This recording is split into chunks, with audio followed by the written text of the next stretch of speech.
Chart है सबसे आखिरी वाली परत, जो श्रेणी है चार्ट है ना। चार्ट का सबसे शिवालिक वाला है। यहाँ से जब नदी नीचे की तरफ आती है समतल में, तो अपने साथ क्या ले आती है, बहुत सारा कंकड़ पत्थर मलबा लेकर के आती है। तो ऐसे जगह में देखिए नदियाँ कम दिखाई देंगी पानी, और कंकड़ पत्थर ज्यादा दिखाई देगा।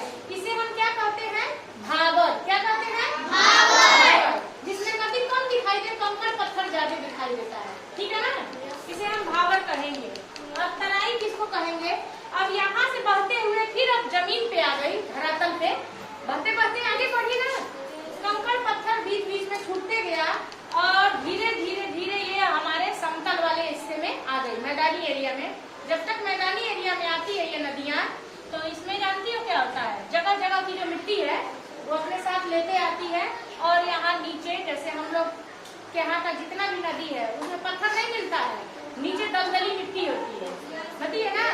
तो इसमें तराई वाले में क्या होगा, नीचे दलदली मिट्टी रहेगा और ऊपर नदी दिखता है। नदी देखे हो ना आप लोग, उसमें एकदम नीचे चिकनी मिट्टी होती है, दलदली वाला, जिसमें पैर फंस जाता है। इसे हम कहेंगे तराई, जिसमें नदी ऊपर आ गई, ठीक, और दलदल नीचे हो गया। और इसमें नदी नीचे चली गई, कंकड़ पत्थर ऊपर आ गया, है ना। अब देखिए जलोढ़ मिट्टी किसको कहेंगे। अब जब ये आ रही है तो ये मिट्टी है, अपने साथ बहाते हुए मिट्टी ला रही है ना। तो चिकनी वाली मिट्टी है, तो कई जगह से नदी बहते हुए आती है ना, तो जगह जगह भी मिट्टी अपने साथ बहा करके ले आती है।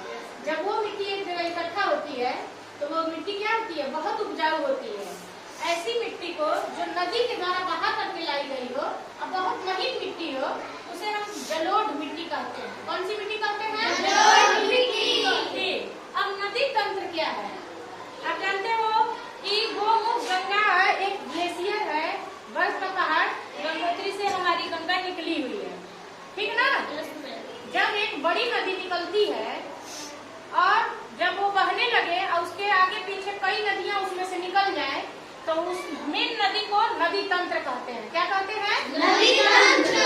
अरे ये सिंधु नदी वो मानसरोवर है, ठीक है, इसको हम कहते हैं सिंधु। गंगा यहाँ से निकली हुई है गंगोत्री से, ये मानसरोवर, क्या मानसरोवर झील, मानसरोवर झील, झील, यह मानसरोवर झील तिब्बत में है, वहां से ये निकलती है, ठीक है ना। अब देखो ये मेन नदी है, दिख रही है ना। मेन नदी में यहाँ कितनी नदियाँ निकल गई इसमें से, कट कट के पानी। कितनी, रावी, सतलज, झेलम, चिनाब, कितनी नदियाँ निकली ना, 4। आगे चलने पे और भी नदियाँ इसमें से निकल जाएंगी।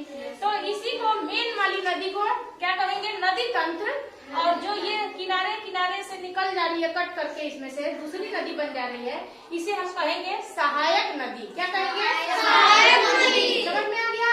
इसी तरह का एक और है गंगा। यमुना नाम सुने हैं, घाघरा नाम सुने हैं, गंडक नाम सुने हैं ना।